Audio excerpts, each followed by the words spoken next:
Good morning student. जैसा कि अपना चैप्टर नंबर फर्स्ट चल रहा है तो हम देख रहे हैं कि उसमें अभी तक हमने थोड़ा इंट्रोडक्शन पढ़ा है।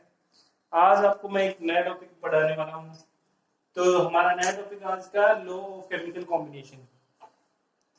ये लॉ ऑफ केमिकल कॉम्बिनेशन होता क्या है, इसके बारे में आज अपन पढ़ेंगे।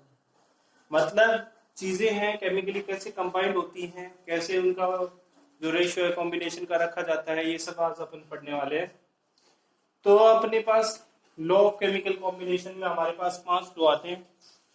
एनसीईआरटी बुक में 4 दिए हुए हैं, जबकि राजस्थान बोर्ड की जो बुक है आरबीएससी की उसमें 5 दिए हुए हैं। ठीक है, तो देखते हैं कि हमारे पास कौन कौन से। मैं 5 आपको पढ़ाने वाला हूँ, जितने भी एनसीईआरटी की बुक में हो कोई दिक्कत नहीं है, लेकिन मैं आपको 5 के बारे में अच्छे से जानकारी देने वाला हूँ, तो ध्यान से देखिए। पहला हमारे पास लॉ है law of conservation of mass. तो जैसा लॉ का नाम है कंजर्वेशन ऑफ मास, इसका मतलब ये है कि कोई भी केमिकल रिएक्शन होती है तो उस केमिकल रिएक्शन के दौरान कोई भी मतलब नुकसान नहीं होता है मास का, चाहे वो रिएक्टेड साइड में हो चाहे प्रोडक्ट साइड में। दोनों साइड में क्या होगा, जो है मास ऑफ रिएक्टेंट और प्रोडक्ट हमेशा सेम रहेगी। ठीक है, ना तो लॉस होगा, ना ही क्रिएट होंगे, ना ही डिस्ट्रॉय होंगे। मतलब दोनों में ना तो लॉस हो सकता है ना ही गेन होगा। ठीक है, फिक्स रहेगा, जितना है मास उतना ही रहेगा। ठीक है, चलिए देखते हैं। एक केमिकल रिएक्शन के दौरान हम देखते हैं, ये हमारे पास N2 है और प्लस 3H2, इसको प्लस किया तो हमारे पास आ जाता है 2NH3, यानी अमोनिया बन जाता है। तो आपको पता है कि एक नाइट्रोजन मॉलिक्यूल का जो या एटम का वेट होता है वो 14 ग्राम होता है। तो नाइट्रोजन कितने हैं, 2, तो 14 इंटू 2 28। हाइड्रोजन के एक एटम का वेट होता है 1 ग्राम, इंटू कर दिया 6, तो गया 6 ग्राम। अब इन दोनों को ऐड किया तो हुआ 34 ग्राम। ये हमने क्या किया, रिएक्टेंट साइड में चेक कर लिया। अब सेम बात हम इसमें चेक करेंगे, प्रोडक्ट साइड में भी चेक करेंगे। तो हमारे पास देखिए प्रोडक्ट साइड में भी सेम थिंग है, हमारे पास 2 नाइट्रोजन है और 6 हाइड्रोजन है। तो वही है 14 इंटू 2 तो 28, 1 इंटू 6 यानी 6, टोटल 34 ग्राम। तो हम ये कह सकते हैं neither be created nor be destroyed the mass of reactant and product in duration of chemical reaction. तो ये हमारे पास क्या आ जाता है, हम इसे कह सकते हैं law of conservation of mass. ठीक है, this is the first law हम जिसके बारे में हम बात कर रहे हैं। ठीक है, आगे हमारे पास आता है, नेक्स्ट आता हमारे पास है, ये हमारे पास कांस्टेंट प्रोपोर्शन कह सकते हैं या हम इसको डिफाइनाइट प्रोपोर्शन के नाम से भी जानते हैं। चलिए कुछ एग्जांपल देख लेते हैं इसके कि भाई होता क्या है डिफाइनाइट प्रोपोर्शन और जो भी है। ठीक है, समझने की कोशिश करते हैं यह आखिरकार होता क्या है।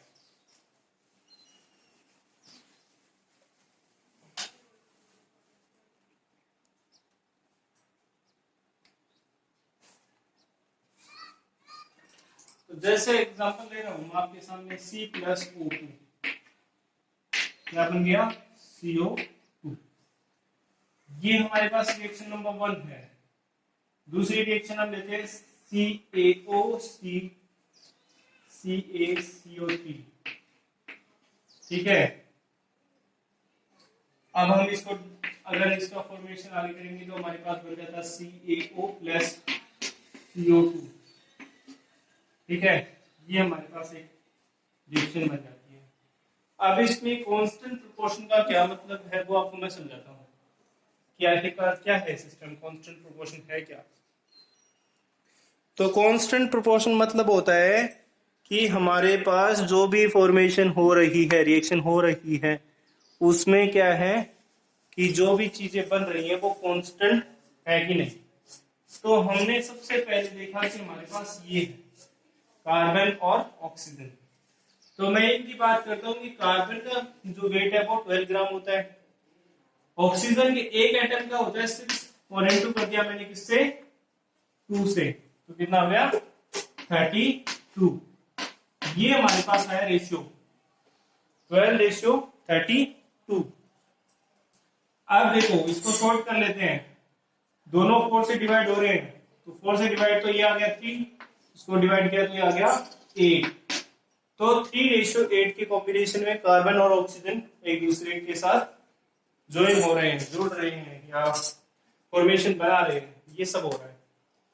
तो अब नीचे वाले में भी देखिए आप, हमारे पास क्या जो कार्बन और ऑक्सीजन है वो सेम है। देखिए कैल्शियम कार्बोनेट था यहाँ हमारे पास, और जब हमने इसको ब्रेक डाउन किया यानी टूटा है, तो हमारे पास वापस से कार्बन डाइऑक्साइड बनेगा, तो वापस से ये का यही होगा, 1 कार्बन और 2 ऑक्सीजन, रेशियो सेम रहेगा। ठीक है, तो इससे ये पता चलता है कि कांस्टेंट रहेगा। एक चीज अगर जो ज्वाइन होना स्टार्ट हो गई एक दूसरे के साथ, तो वो हमेशा वैसी ही ज्वाइन होगी जैसी होती रही है। एक एग्जांपल और दे देता हूं आपको, ठीक है। CaCO3 प्लस 2HCl, ठीक है, ये हमारे पास एक रिएक्शन है।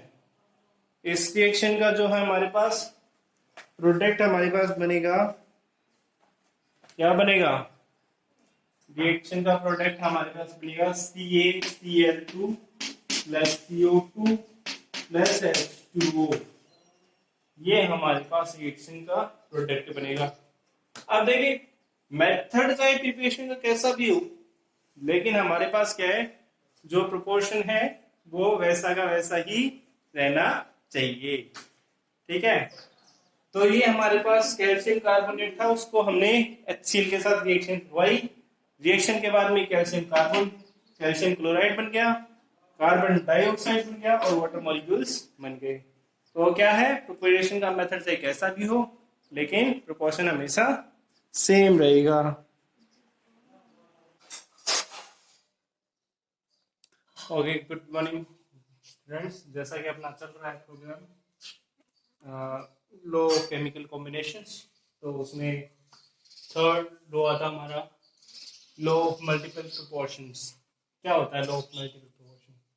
जैसा कि लो ऑफ कांस्टेंट प्रोपोर्शन था, वैसे ही ये है कि चीजें वही रहेंगी। हमने दो या दो से अधिक एलिमेंट हो और वो एक से ज्यादा बार कंबाइन हो, तो कॉम्बिनेशन के बाद में वो क्या है कि सिंपल होल रेशियो बनाती है या मल्टीपल रेशियो बनाती है। देखिए आपको बात मतलब हम एग्जांपल दे रहा हूं, देखिए पहले समझते हैं कि क्या है।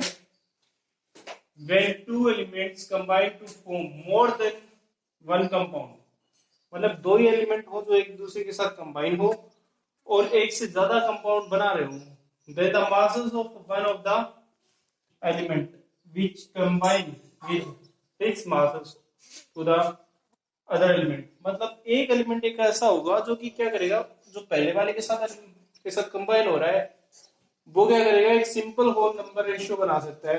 ठीक है, इसे हम कह सकते हैं मल्टीपल प्रोपोर्शन। एग्जांपल मैंने यहाँ वाटर का और हाइड्रोजन पेरोक्साइड का दिया है।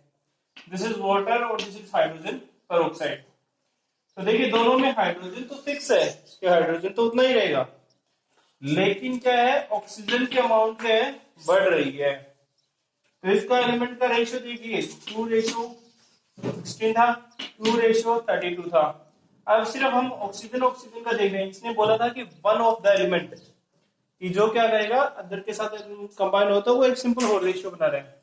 तो देखिए यहाँ पहले में 16 आ रहा है, दूसरे में 32 आ रहा है, तो ये इसका मल्टीपल है कि नहीं।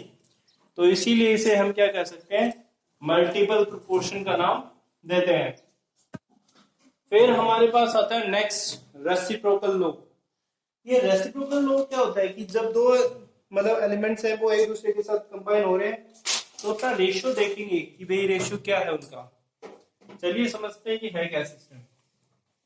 ये मैं रब कर रहा हूं और हम इसमें ये देखेंगे कि एक एग्जांपल के थ्रू कि क्या है वो। ठीक है, चलिए बनाते हैं आपके लिए एग्जांपल।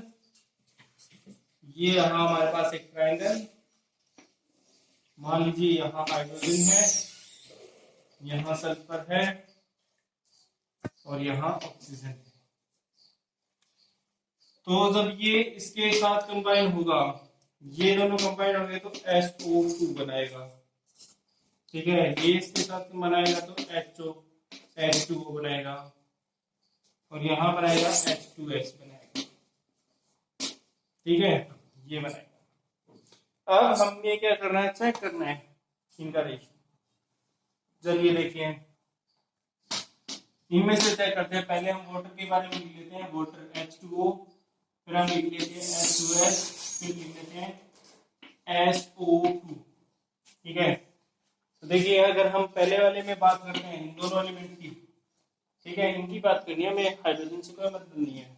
ठीक है, जैसा ये रिएक्शन देखो, when two different element combine separate with a fix mass of a third element. देखो, दो एलिमेंट कंबाइन हो रहे हैं, डिफरेंट एलिमेंट, और थर्ड के साथ एक फिक्स नंबर में कंबाइन हो रहे हैं एलिमेंट के। This the ratio in which they do so will be the same और सम सिंपल होल। मतलब उनका रेशियो सेम भी हो सकता है और सिंपल होल नंबर रेशियो भी हो सकता है, जिसे रेसिप्रोकल लॉ के नाम से जानते हैं। तो देखिए इसमें क्या है, इसमें ये होगा कि 2:16 और 2:32, और अगर हम इसमें बात करेंगे तो इसमें आएगा 32:32। ठीक है, ये आपके पास इसका रेशियो है। तो इससे आपको ये पता चल रहा है कि हमारे पास क्या सिस्टम है इसका। ठीक है, तो देखो अगर हम बात करते हैं पहले वाले से बात करते हैं, इन दोनों को लेते हैं पहले, तो हमारे पास आएगा क्या 32, मतलब क्या कर सकते हैं इसका उल्टा करना है, पहले ऊपर ये लिखना है और नीचे लिखना है। तो ये हमें क्या करना है, 32:16 ये आ गया पहले वाला, और दूसरा हमारे पास क्या आ रहा है 32 और 32 ये आ रहा है। ठीक है, हमें सिर्फ इनको और सल्फर और ऑक्सीजन को देखना है, तो ये रेशियो आ रहा है। तो पहले से तो आया 2:1 और दूसरे से आया रेशियो 1:1। इसीलिए इसको रेसिप्रोकल करके देखो सेम आ सकता है और सिंपल होल नंबर आ सकता है। देखो तो सेम यहां से आ गया 1:1, यानी इससे SO2 से H2O से आ गया है ना, H2O से आ गया है, और यहाँ वाटर से और हाइड्रोजन सल्फाइड से हमारे पास ये रेशियो है। तो इसे हम रेसिप्रोकल लॉ का नाम देते हैं। तो हमारे पास आज हमने 4 लॉ पढ़ लिए हैं। अब लास्ट एंड फाइनल लॉ है आज का, वो हम देखते हैं क्या है।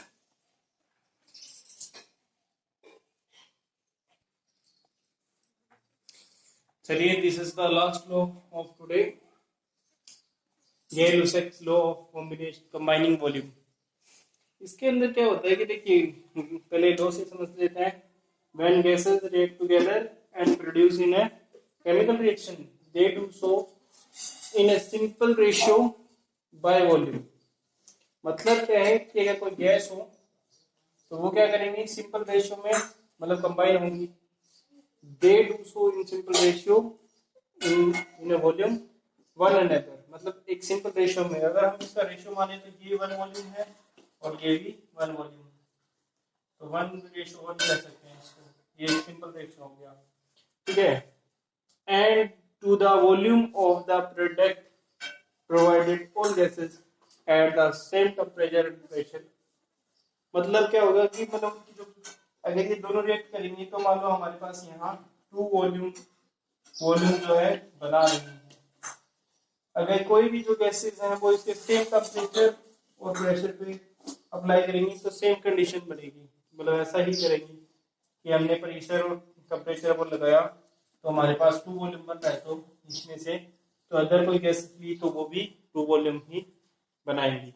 तो कहने का मतलब है कि जब भी कोई दो गैस वो एक दूसरे के साथ रिएक्ट करेंगी तो सिंपल वो सिंपल होगा, और अगर टेम्परेचर और प्रेशर भी सेम रखा जाए तो वो सेम वॉल्यूम प्रोड्यूस करती हैं एज इट प्रीवियसली। अगर कोई रिएक्शन ऐसी की गई है, जैसे ये रिएक्शन की गई है हाइड्रोजन क्लोराइड बन रहा है है ना, H2 और Cl2 लिया गया है।